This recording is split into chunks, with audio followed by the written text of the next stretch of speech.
اچھلتی رہے گی اور ہم پناہ ڈھونڈ رہے ہیں. آج بھی ہم دوسرے کورسوں سے ہم نے کبھی یہ نہیں سوچا کہ حضرت اگر ABC میں آپ کو رزق مل سکتا ہے تو آپ یقین فرمائیں الف لام میم میں بھی آپ کو رزق مل سکتا ہے. اس سے بھی آپ کو رزق جو ہے وہ مل سکتا ہے. اور جتنا اس سے ملتا ہے آپ کو ایک غلط فہمی ہو گئی ہے کہ یہ مسجد کے لوگ ہیں یار یہ مسافر لوگ ہیں یہ تو بس ایسی نہیں. حضرت ایسے نہیں. آپ اپنی بھوک دیکھیں ہماری بختہ بری دیکھیں. اپنی بھوک دیکھیں اور ہماری بختہ بری دیکھیں. آپ کہتے ہیں میرا بیٹا ڈاکٹر بنے گا. ہماری یہ سوچ ہے نا. ایمانداری سے بتاؤ 6 مہینے ڈاکٹر ہڑتال پہ نہیں رہے ہیں یا نہیں رہے؟ یہ ینگ ڈاکٹر جو ہے ان کی ہڑتال ہو رہی ہے اور یہ سینئر ڈاکٹر جو ہے ان کی ہڑتال ہو رہی ہے. ہڑتال کس لیے ہوتی ہے؟ اسی لیے ہوتی ہے نا تنہائیں پڑھاؤ ٹکر دیو کھانے کو کچھ ملے. اسی لیے ہڑتالیں ہوتی ہیں نا. میں چیلنج کرتا ہوں آپ کے سامنے پوری دنیا کے اندر اساتذہ نے ہڑتالیں کی ہیں, حکیموں نے ہڑتالیں کی ہیں, ڈاکٹروں نے ہڑتالیں کی ہیں, انجینئر نے ہڑتالیں کی ہیں, پولیس نے ہڑتالیں کی ہیں. ہر محکمہ جو ہے وہ ہڑتال کر کے روٹی مانگتا ہے. اتنا غیرت مند اور اتنا غیور محکمہ آپ کو پورے ملک میں نظر نہیں آئے گا. پیٹ پہ پتھر باندھ لے گا لیکن اذان سے ہڑتال نہیں کرے گا. سب کچھ برداشت کر لے گا, پیٹ پہ پتھر باندھ لے گا لیکن ہڑتال نہیں کرے گا. آج تک آپ نے نہیں سنا ہوگا کہ مولویوں نے ہڑتال کی ہو, حافظوں نے ہڑتال کی ہو. کیوں کرے بھائی, کس لیے کرے؟ جب آپ کے لنگروں میں دال روٹی چل رہی ہوتی ہے, مولانا کے سامنے اس وقت بھی حلوے سے بھاپ نکل رہی ہوتی ہے. ہمیں ہڑتال کرنے کی ضرورت کیا ہے؟ ہم ہڑتال کریں تو کس لیے کریں؟ پھر دوسرا دیکھ لے پولیس کی نفری پوری نہیں ہے, یہ کہتے ہیں نا. اساتذہ کی نفری پوری کی پوری گورنمنٹ جو ہے, پوری کی پوری حکومتیں جو ہے خزانوں کے منہ جو ہے وہ کھولے ہوئے ہیں ان کو مراحت دینے کے لیے, تنخواہیں دینے کے لیے, انہیں ڈیولپ کرنے کے لیے. لیکن پھر بھی پٹواری سے لے کے تحصیلدار تک, قانون سے لے کے جج تک, چپڑاسی سے لے کے پروفیسر تک, کمپاؤنڈر سے لے کے میڈیکل سٹاف کے اعلیٰ آفیسران تک, کسی بھی محکمے میں نفری جو ہے وہ پوری نہیں ہے. کہتے شارٹیج ہے. حالانکہ ان کو گورنمنٹ ہی چلا رہی ہے, ادارے چلا رہے ہیں, خزانوں کے منہ کھلے ہوئے ہیں, بیرون ملک سے امداد آتی ہے, لیکن پھر بھی تیری نفری پوری نہیں ہے. ہر طرف سے اختیار جو ہے وہ آتے ہیں کہ نفری پوری نہیں ہے. میں سلام کرتا ہوں ان لوگوں کو جو گلیوں میں بیٹھ کر اور ان گلیوں سے خیرات کے ٹکڑے کھا کر اپنا نظام چلا رہے ہیں. آج تک کوئی شخص ایک مسجد بھی نہیں بتا سکتا کہ ہم نے یہ کہا تھا رمضان میں تراویح پڑھیں گے لیکن حافظ صاحب نہیں ملے. ہمارے سٹاف کے اندر الحمدللہ کمی نہیں, جہاں بھی کہو گے ہمارا سٹاف وہاں موجود ہوگا. اور یہ کس طرح چل رہا ہے؟ یہ خدا اور رسول کے فضل سے چل رہا ہے, اس کی برکت سے چل رہا ہے. اس لیے یہ نہ سمجھو کہ یہ لوگ بھوکے ہیں, یہ لوگ پیاسے ہیں. ان کے دامن میں قرآن کی دولت موجود ہے, ان کے سینوں میں الفاظ اللہ تعالیٰ کے, اور ان کے دامن میں رحمت عالم صلی اللہ تعالیٰ علیہ وآلہ وسلم کی رحمتیں موجود ہیں. تو میں کہہ رہا تھا یوں نہ سمجھو کہ یہ کوئی کمزور طبقہ ہے, سیکنڈ کلاس ہے یا تھرڈ کلاس ہے. اس کے اوپر ایک بات کر کے میں اپنی بات کو آگے بڑھانے کی کوشش کروں گا. دنیا کے اندر آج تک دیکھا یہ گیا ہے کہ جہاں قوت ہے, جہاں طاقت ہے, ہمیشہ اس کو سلام کیا گیا ہے. طاقت اور قوت کے سامنے کمزور لوگ جو ہیں وہ جھکتے ہیں, اور کیوں نہ جھکے. یہ ساری کی ساری صورتحال آپ کے سامنے ہم اگر عرض کریں گے تو شکایت ہوگی. آپ خود سارا کچھ دیکھ رہے ہیں کہ جو بھی ہے حضرت صاحب ٹھیک ہے اپنی جگہ, ہاتھ چومیں گے اپنی جگہ, جی تویز دھاگا سب کچھ کریں گے یہ اپنی جگہ. حضرت صاحب ہیں, علامہ صاحب ہیں, مفتی صاحب ہیں, ٹھیک ہے, مگر تھانے تھپانے کا کام جڑا ہے یہ نہ دلی نہ کرنا. اس کے لیے ہمیں کسی اور آدمی کی ضرورت جو ہے وہ پڑے گی. ہر شخص جو ہے وہ طاقت کے سامنے جھک رہا ہے. جہاں بھی اسے طاقت نظر آتی ہے وہی جا کے جھکتا ہے. ہم مختصر طور پر اس بات کا جائزہ لیتے ہوئے آگے بڑھیں گے کہ طاقت کہاں کسے جاتا ہے اور یہ طاقت کس کے پاس موجود ہے. اس کا بس صرف جائزہ لے کے میں اپنی بات کو کلوز کروں گا. آپ ذرا توجہ فرمائیں. یہاں دنیا میں صرف طاقت کے بل بوتے پر جہاں بھی کوئی طاقت کی جھلک دیکھی اپنے آپ کو عاجز محض پایا. انسان کی عادت یہ ہے کہ اس نے وہی اپنی گردن جو ہے وہ جھکا دی. انسان کا لفظ بول گیا گرفت نہ ہو جائے. اصل میں ہم انسان کا نیگیٹو جو ہوتا ہے اس کی تصویر کا جو نیگیٹو ہے ہم وہ بھی نہیں مان سکے. انسان تو بڑی عجیب چیز ہے. انسان تو بڑی عظیم چیز ہے. انسان کے اوپر تو بہت ہی عظمتیں ہیں. آگے بڑھوں گا تو انشاءاللہ ساتھوں تو عرض کر رہا تھا ہم نے طاقت کو سجدہ کیا. کہیں گنگا کی لہروں کو کیا, کہیں جمنا کی موجوں کو کیا, کہیں درختوں کو کیا, کبھی چاند کو کیا, کبھی سورج کو کیا. ہم نے پہاڑوں کے سامنے بھی اپنی گردن جو ہے وہ جھکائی. جہاں طاقت کا کوئی سرچشمہ نظر آیا انسان نے فوراً اپنی گردن جھکا دی. جہاں خود کو مجبور پایا وہی گردن جو ہے وہ اپنی جھکا دی. لیکن یہ طاقت کا سلسلہ چلتے چلتے پہنچا کہاں ہے. میں آپ کو شیخ عبدالواحد بن گرامی کے سابع سنابل کا ایک ورق جو ہے وہ آپ کے سامنے رکھنا چاہتا ہوں. وہ ارشاد فرماتے ہیں ہم نے پہاڑوں کو بلند و بالا دیکھا اور زمین کو تھامے ہوئے دیکھا. ان کی میخوں نے اس نظام کو جب سنبھالے ہوئے دیکھا تو انسان نے پتھروں کے سامنے بھی سجدہ کیا. جہاں اس کی قوت اس کی طاقت سمجھ میں نہ آئی وہیں اس کو دیوتا سمجھ کے اس کے سامنے اپنی گردن جو ہے وہ جھکا دی.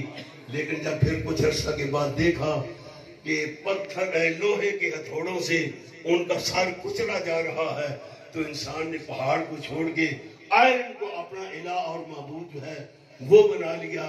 اور اگر کہیں دیکھا کہ آگ کے شعلوں کے اندر آئرن بھی پگھل رہا ہے تو ہم نے آئرن کو چھوڑ کے ہم نے آگ کے شعلوں کو سجدہ کر دیا.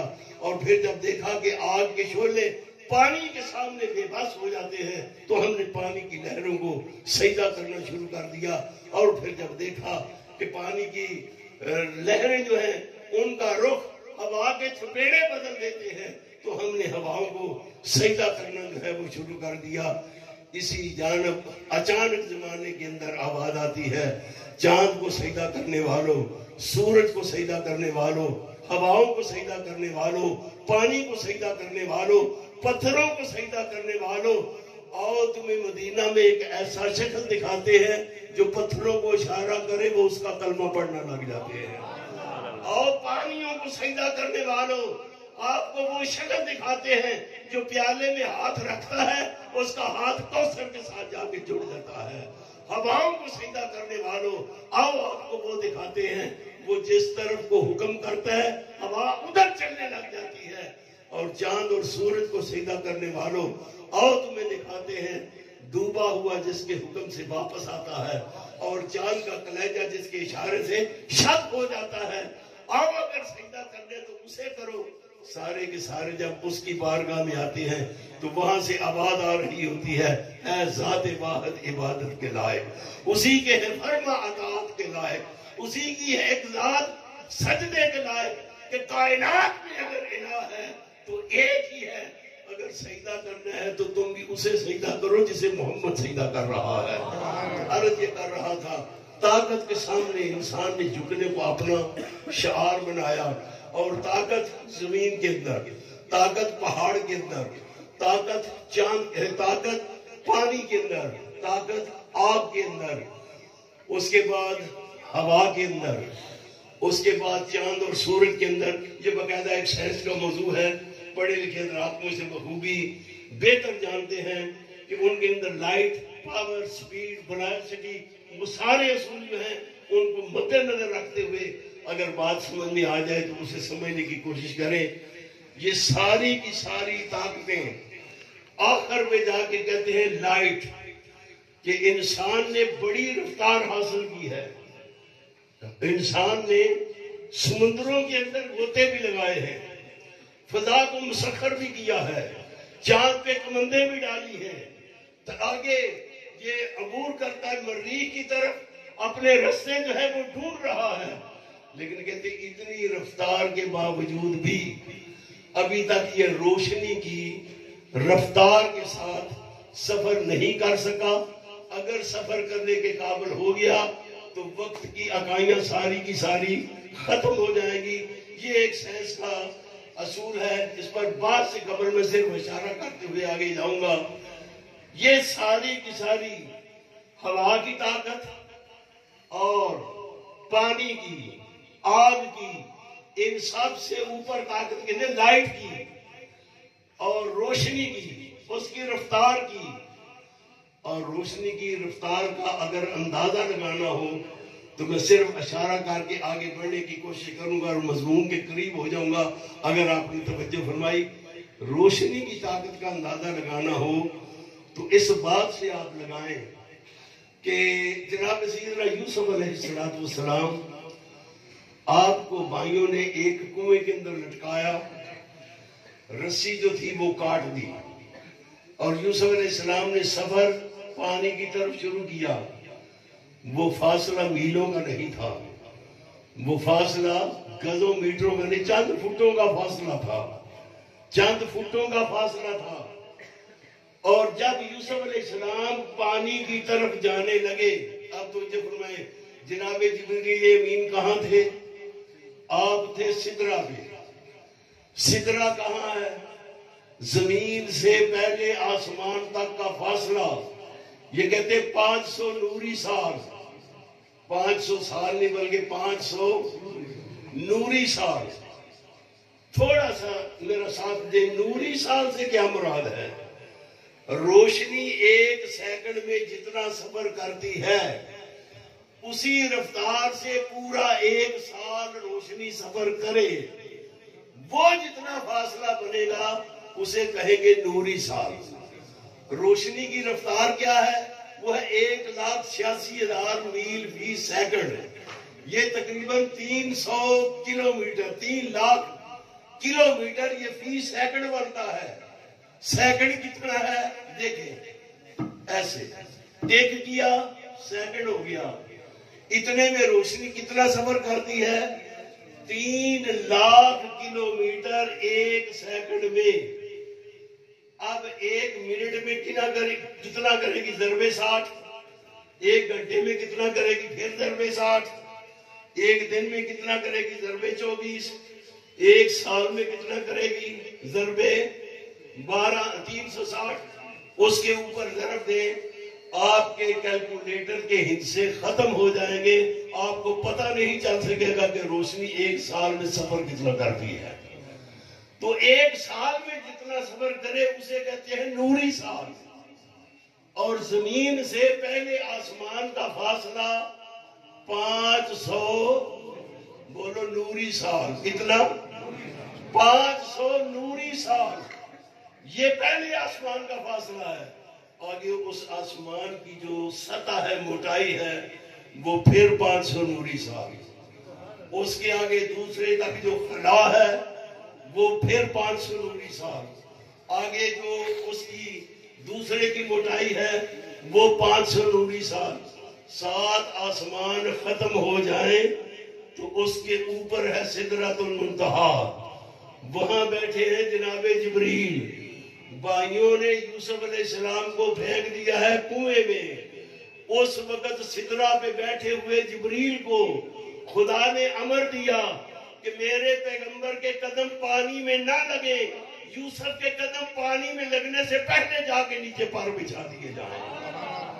جبریل وہاں سے چلے اور کتنا فاصلہ طے کیا؟ یہ 3500 نوری سال کا فاصلہ یہ طے کیا ہے آنے واحد میں۔ اور یوسف علیہ السلام کے قدم زمین پہ لگنے سے پہلے، پانی میں لگنے سے پہلے، جناب جبریل نے نیچے آ کے ان کے ٹھہرنے کا انتظام فرما دیا ہے۔ پتہ چلا ہے لائٹ کی رفتار کیا ہے؟ یہ نوریوں کا سردار ہے نا، فرشتے کی رفتار جو ہے وہ آپ کو بتا رہا ہوں۔ جناب ابراہیم علیہ السلام آپ تشریف لے جا رہے ہیں منجنیق کی طرف، منجنیق سے آپ نے سفر کرنا ہے نار کی طرف۔ علماء بیٹھے ہیں، کبھی نہ کہیں کہ ابراہیم علیہ السلام کو پھینکا گیا، یار کس کی جرت تھی ابراہیم کو پھینکتا؟ ابراہیم کو تو خود پتا چلا اسے ملاقات کا وقت وہاں دیا گیا ہے کہ وہاں جاؤں گا تو وہاں سے ملاقات ہوگی۔ جناب ابراہیم علیہ السلام نے صبر کیا، منجنیق سے نکلے اور سامنے جو نار جل رہی ہے اس میں اس کی طرف جا رہے ہیں۔ کتنا وقت لگتا ہے؟ سینکڑوں میں۔ جناب جبریل امین وہ کہاں ہیں؟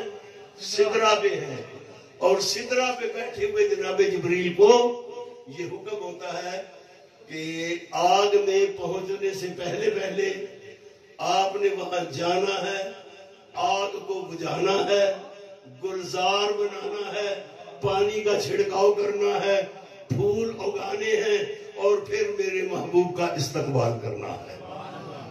لمحے میں جناب جبریل امین وہاں موجود ہوتے، ایک نہیں، دو نہیں، چار نہیں، کئی مقامات جو ہے وہ ایسے آئے۔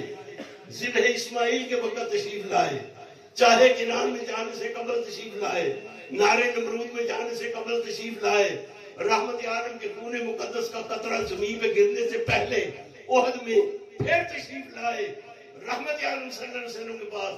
یہ ہے جناب جبریل امین کی رفتار۔ اب آؤ آپ کو ایک اور رفتار جو ہے وہ بتاتے ہیں، پھر آپ کو پتا چلے گا۔ آگاہ اپنی منزل سے ہو ذرا، تمہیں پتا تو چلے تمہیں خدا تیرا جوہر ہے، نوری پاک ہے تو، کہ نور دیدہ اخلاق ہے تو، تیرے سینے زبوں و فرشتہ و حور، کہ شاہین شہ لولاک ہے تو۔ کبھی اپنی حیثیت پہ غور تو کر، تجھے خدا نے کتنا مقام عطا کیا ہے۔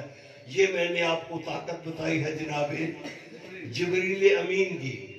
اب روکے ذرا ایک لمحے کے لیے، یہ تصور فرما لے، یہ طاقت ہے جناب جبریل کی، لیکن طاقت ہے کتنی؟ جتنی بھی رفتار ہے، جتنی بھی قوت ہے، آخر سدرہ سے اٹھا مینا میں پہنچا، سدرہ سے اٹھا چاہے کنان میں پہنچے، سدرہ سے اٹھے جبل احد تک، جبل خندق تک آئے، سدرہ سے اٹھے تو چاہے کنان تک پہنچے، جتنی بھی قوت ہے اس کے باوجود انہیں وہاں سے اٹھنا بھی پڑتا ہے، نیچے آنا بھی پڑتا ہے۔ اب ذرا ایک قوت اور دیکھ لے، اور وہ قوت کیا ہے؟ وہ یہ ہے کہ جبرائیل کو سدرہ سے اٹھ کے مینا آنا پڑتا ہے، لیکن جب سلیمان علیہ السلام تخت کا مطالبہ کر رہے تھے، آصف بن برقیہ تو نہیں اٹھا تھا، وہ تو وہیں بیٹھا ہوا تھا، اور کہتا ہے میں لا دیتا ہوں، آپ اشارہ کریں تحت آپ کے سامنے موجود ہوگا۔ یہ علم کس کا ہے؟ یہ اس شخص کا ہے، قال الذی عنده علم من الکتاب، لوح بھی تو، قلم بھی تو، تیرا وجود ہم نے تصور ہی نہیں کیا، ہم نے قرآن سے کام ہی نہیں لیا، ہم نے قرآن سے حاصل ہی کچھ نہیں کیا۔ علامہ نے کہا تھا کہ قرآن سے تو نے یہ تو سیکھا ہے کہ موت کس طرح آسان ہوتی ہے، جس قرآن سے مرنا سیکھا ہے، کاش اس قرآن سے جینا بھی سیکھ لیتا کہ زندگی جو ہے وہ کس طریقے سے گزاری جاتی ہے۔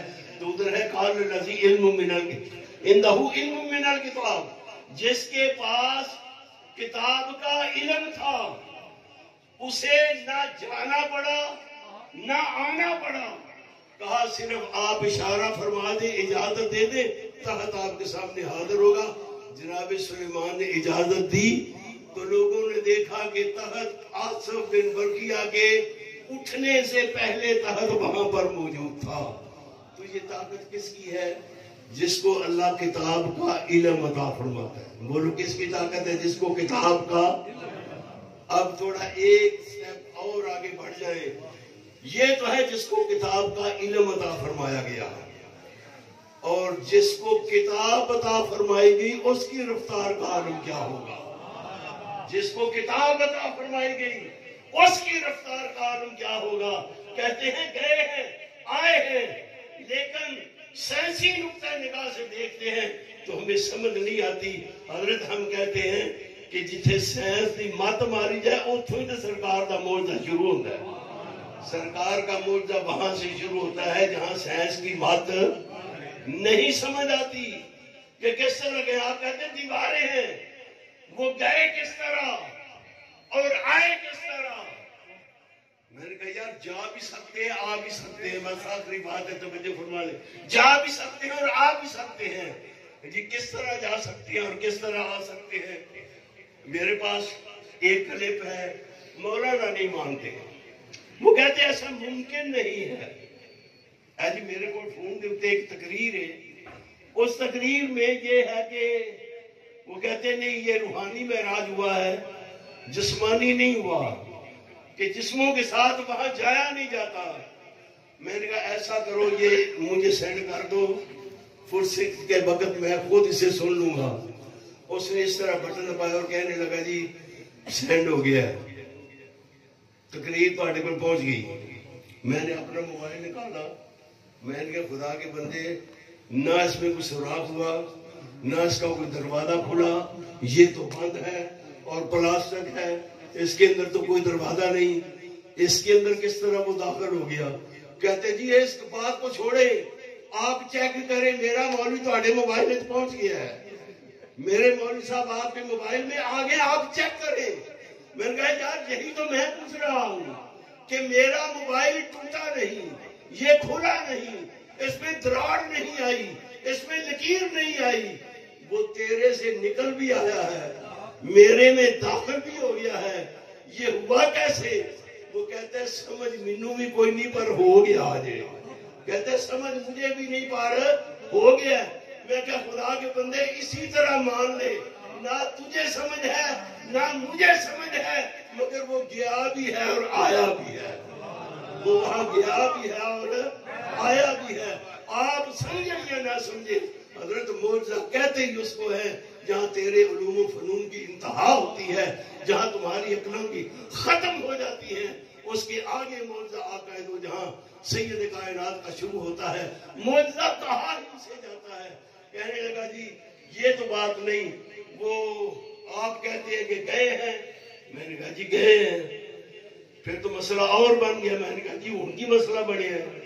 وہ کہنے لگا مسئلہ یہ بنا کہ جاتا تو وہ ہے جو پہلے وہاں نہیں ہوتا، تو اگر وہ گئے ہیں تو اس کا مطلب پہلے وہاں موجود نہیں تھے، اور مکہ سے وہ جب گئے ہیں مسجد اقصیٰ میں تو پھر پیچھے مکہ میں نہیں تھے، اقصیٰ سے پھر گئے سدرہ میں تو پھر وہاں نہیں تھے، تو آپ تو کہتے ہیں وہ ہر جگہ ہوتے ہیں، تو یہ تو آنا جانا اس بات کی دلیل ہے۔ میں نے کہا یہ بھی کسی مولوی صاحب نے بتایا؟ کہتے جی آپ ایک ہو انجینئر صاحب کی یہاں دینے پہ ہے۔ میں کہا آپ ایسے کریں کہ میرے پاس ٹائم نہیں، انجینئر کو بھیجے میرے موبائل میں اور میں خود سن لوں گا۔ پھر بٹن دباتا کہتا لو جی مرزا صاحب تہاڈے موبائل پہنچ گئے، خود سن لینا۔ میں نے کہا تو اگر آپ کو سننے کی ضرورت پیش آئی تو آپ کیا کریں گے؟ آپ نے اگر سننا ہو تو آپ کیا کریں گے؟ وہ کہتے نہیں جی میرے بچ بھی موجود ہے پر اوتھے بھی ٹر گیا ہے، میرے پاس بھی ہے پر آپ کے پاس بھی پہنچ گیا ہے۔ میں کہا تیرا مرزا اوتھے رہندیا میرے کو بھی آ گیا نا جی۔ میں کہا خدا کے بندو یہ ساری تشبیہیں چھوڑو، یہ سارے امکانات رد کرو۔ جب خدا کہہ رہا ہے میں لے کے گیا ہوں، وہ لے جا بھی سکتا ہے وہ لا بھی سکتا ہے، جیسے چاہے وہ فرما سکتا ہے۔ حضرت تشریف لے آئے، ایک بات کہہ کے خواجہ معین الدین چشتی میری رحمۃ اللہ علیہ نے ایک بات درج کی ہے فوائد الفوائد میں، اس کے بعد اپنی بات جو ہے اس کو کلوز کرتا ہوں۔ یہی پیغام ہے، یہی خلاصہ ہے، اور یہی آپ کی اصلاح معاشرہ جو کانفرنس ہے اس کے لیے بطور خاص ایک پیغام ہے۔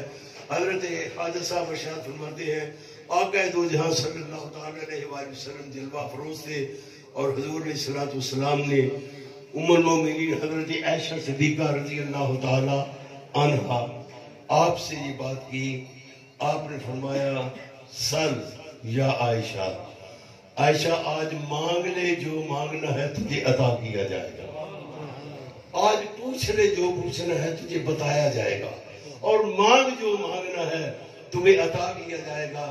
یہ ایک نہیں، کبھی جناب عائشہ سے رسول فرماتے ہیں، کبھی جناب ربیہ سے رسول فرماتے ہیں، کبھی جناب بلال سے رسول فرماتے ہیں. ایسا وہی کہہ سکتا ہے جس کو یہ پتا ہے کہ میں نے کہہ دیا تو جو کہوں گا میری خدا ٹالے گا نہیں، میرے سوال پہ خدا میرے خزانوں کو بھر دے گا. میں جس کے ساتھ جو وعدہ کروں گا.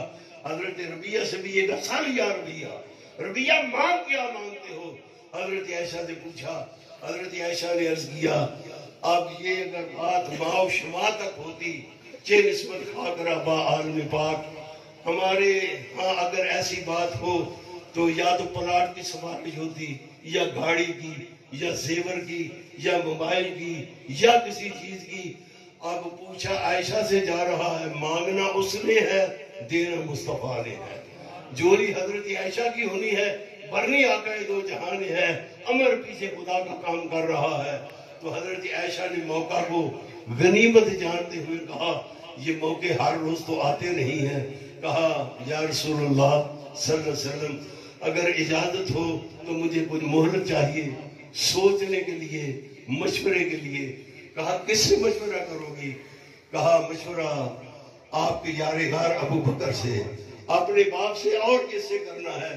رحمت عالم صلی اللہ علیہ وسلم نے کہا سوچ کے بتا دینا. حضرت عائشہ رضی اللہ تعالیٰ عنہ 2 دن کے بعد رسول اللہ صلی اللہ علیہ وسلم نے پوچھا. کہا اللہ کے نبی فیصلہ ہو گیا، میں سوال کرتی ہوں آپ عطا فرمائیں.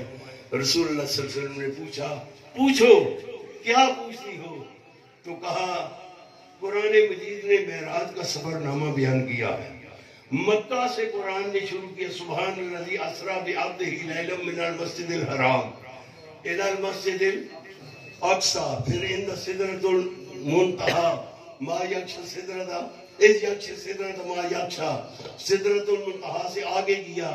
ثم دنا فتدلی فکان قاب قوسین او ادنی، جہاں تک مقام بشریت جا سکتا تھا وہاں تک رسول گئے. جب رسول ٹھہرے او ادنا، اللہ کی رحمت خود قریب تشریف لائے، اللہ کے طرف خود تشریف لائے. پھر ثم دنا فتدلی، پھر فکان قاب قوسین، فاصلہ رہ گیا 2 کمانوں کا. او خدا نے مکے سے لے کے اقصی تک، اقصی سے لے کے سدرہ تک، سدرہ سے لے کے لامکان تک، لامکان سے خلوت کی ملاقات میں ثم دنا فتدلی تک، فکان قاب قوسین تک بیان کیا. اب جب یہ بات ہو تو ہر سننے والے کے کان کھڑے ہو جاتے ہیں. ارشاد باری تعالیٰ فاوحا الی عبدہ، پھر بات کی ہم نے اپنے بندے کے ساتھ، سب کے کان کھڑے ہو گئے کہ دیکھیں قرآن تو وہ ہے جو زمین پہ بھی نازل ہوتا تھا، قرآن تو وہ ہے جو مکہ میں بھی نازل ہوا، مدینہ میں بھی نازل ہوا، سفر میں نازل ہوا، حضر میں نازل ہوا، بدر میں نازل ہوا، احد میں نازل ہوا. اب یہ بات دیکھیں کیا ہے جو لامکان پہ بلا کے مصطفیٰ کے ساتھ کی گئی ہے. سب کے کان کھڑے ہوئے تو جواب کیا آیا؟ فاوحا الی عبدہ ما اوحا، ہم نے بات کی اپنے بندے سے. سب نے پوچھا کیا بات کی؟ فرمایا ما اوحا، کہ ساری آپس دی کو گالے جو بھی کی تھی کر چڑی، جو بھی ہوا ہو گیا. حضرت عائشہ رضی اللہ تعالیٰ عنہ ارشاد فرماتی یا رسول اللہ وہ باتیں، وہ وحی خاص جو اس مقام پہ بلا کے اللہ نے آپ سے فرمائی تھی، اگر ان باتوں میں سے اللہ کا امر ہو، اجازت ہو یعنی، اور میرا سینہ اگر کسی بات کا متحمل ہے تو ان میں سے ایک بات ارشاد فرما دیجئے جو شب معراج خدا نے تم سے فرمائی تھی. یہ سارے کا سارا اس کانفرنس کے خلاصے کا پیغام ہے جو عرض کرنا چاہتا ہوں. رحمت عالم صلی اللہ علیہ وسلم نے ارشاد فرمایا عائشہ وعدہ کیا ہوا ہے ضرور بتاؤں گا. تو سنو ان باتوں میں سے ایک بات، ان کلاموں میں سے ایک کلام جو اللہ نے مجھ سے فرمایا اور جو اس کے امر اجازت سے میں تمہیں بتا سکتا ہوں، وہ یہ ہے کہ خدا نے میرے سے اس دن وعدہ فرمایا تھا، اے محمد صلی اللہ علیہ وآلہ وسلم اپنی امت کو یہ بتا دینا کہ ان میں سے کوئی شخص اگر کوئی ٹوٹا ہوا دل جوڑ دیتا ہے، کسی کے آنسو پوچھ دیتا ہے، تو میں حساب کے بغیر اسے جنت عطا فرما دوں گا۔ یہ پیغام تھا، کسی ٹوٹے ہوئے دل کو جوڑ دو۔ یہ نماز، تسبیح، مصلی، کیل و کال، یہ ساری باتیں بعد میں آئیں گی۔ پہلے گلی میں دیکھ لو کسی کے گھر کا چولہا بجھا ہوا تو نہیں ہے، کوئی مریض کرا تو نہیں رہا، کوئی علاج اور ٹریٹمنٹ کی وجہ سے پریشان تو نہیں ہے، کسی کا بچہ تعلیم کی وجہ، فیس نہ ہونے کی وجہ سے کسی کا داخلہ تو نہیں رکا ہوا، اور پیسے نہ ہونے کی وجہ سے کسی کا علاج تو نہیں رکا ہوا، اور رقم نہ ہونے کی وجہ سے کسی کی ڈولی تو نہیں رکی ہوئی، اور پیسے نہ ہونے کی وجہ سے کوئی پریشان تو نہیں ہے۔ اگر ایسے کسی پریشان کی پریشانی دور کر دی، خدا حساب کے بغیر تمہیں جنت عطا فرمائے گا، حساب کے بغیر عطا فرمائے گا۔ لیکن ہماری صورتحال جو ہے اس معاملے میں ذرا پتلی ہے۔ آپ دیکھتے ہیں، پوچھیں کہ دیکھیں کیوں پک رہی ہے، تو جواب یہی ملے گا، جو کل بھوک سے مر گیا تھا آج اس کا 40 ماہ ہے، آج اس کا ختم ہے۔ زندگی میں تو اسے کسی نے نہیں دیا، اور آج اس کے لیے سارا اہتمام جو ہے وہ کیے جا رہا ہے۔ رات کو بیٹھا ہو، سردی کی راتیں ہوں، اور ڈرائی فروٹ تیرے سامنے پڑا ہوا ہو، اور آپ بڑے مزے سے پورے اہل خانہ کے سمیت بیٹھ کے وہ ڈرائی فروٹ کھا رہے ہوں، لحافوں میں پڑے ہوں، ہیٹر چل رہے ہوں، تو اتنی شدید سردی میں گلی میں سے جب آواز آتی ہے گرم انڈے، کبھی باہر نکل کے پوچھنا، بیٹا تو اپنی ماں کے پاس کیوں نہیں جاتا، لا جتنے ہیں میرے پاس رکھ دے، یہ پیسے پکڑ اور اپنی ماں کے لحاف میں جا کے سو جا، تیری ماں کو بھی نیند آ جائے گی۔ ایک دن ایسا انتظام کر دے تو یقین جان اللہ تیری بغیر حساب کے بخشش فرما رہا ہے۔ عید کے دن میں جب باہر نکلتا ہوں دیکھتا ہوں کہ عید کے دن بھی اگر گاڑی رکے تو باہر کوئی چھلی بیچنے والا ہے یا روڈ کے اوپر کوئی جوتے پالش کرنے والا ہے، مجھے شرم آنی چاہیے اس کے سامنے اپنا پاؤں کرتے ہوئے۔ وہ دن ایسا ہے کہ اس کے سر کے اوپر ہاتھ رکھ، 150 اسے دے دے، تو گھر سے نکلا ہے دوستوں کے ساتھ ڈنر یا لنچ کرنے کے لیے، پتہ نہیں کتنے ہزار کو لگا کے آئے گا، اس کو 500,000 تھما دے، وہ جا کے اپنے ماں باپ کی یا چھوٹے بہن بھائیوں کے ساتھ جا کے عید کرے، پھر دیکھ خدا تمہیں کتنا ثواب عطا فرماتا ہے، کتنا تمہیں اجر عطا فرماتا ہے۔ حضرت عائشہ نے فرمایا، رسول اللہ صلی اللہ علیہ وسلم نے جب یہ فرمایا حضرت عائشہ نے، تو سیدنا صدیق اکبر رضی اللہ تعالیٰ عنہ یہ سن کے آپ کے ساروں قطار آنسو جاری ہو گئے۔ حضرت عائشہ نے پوچھا، بات تو بڑی خوشی کی ہے کہ ایک چھوٹا سا کام کرو تو جنت واجب ہوگی، ابو آپ نے کیوں رونا شروع کر دیا ہے؟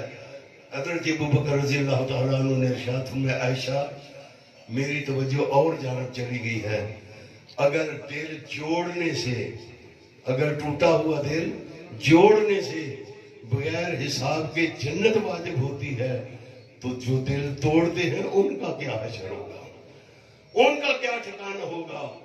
جو بھائی بھائی کا گریبان پکڑے ہوئے ہے، باپ بیٹے میں تنازع ہے، ساس اور بہو میں چل رہی ہے، ہمسایوں کے اندر عداوت ہے، اولاد حق مانگ رہی ہے باپ نہیں دے رہے، یا ان کے معاملات جو ہیں، فرمایا کہ جوڑنے سے اگر جنت ملتی ہے تو توڑنے والے کا کیا حشر ہوگا؟ اسی کا خلاصہ عارف کھڑی نے پیش کیا تھا، مسجد ڈھا دے، مندر ڈھا دے جو کوئی ڈھیندا، ایک کسی دا دل نہ ڈھائیں، رب دلہ میں درندہ۔ اللہ سمجھ اور عمل کی توفیق عطا فرمائے۔ وآخر دعوانا ان الحمدللہ رب العالمین۔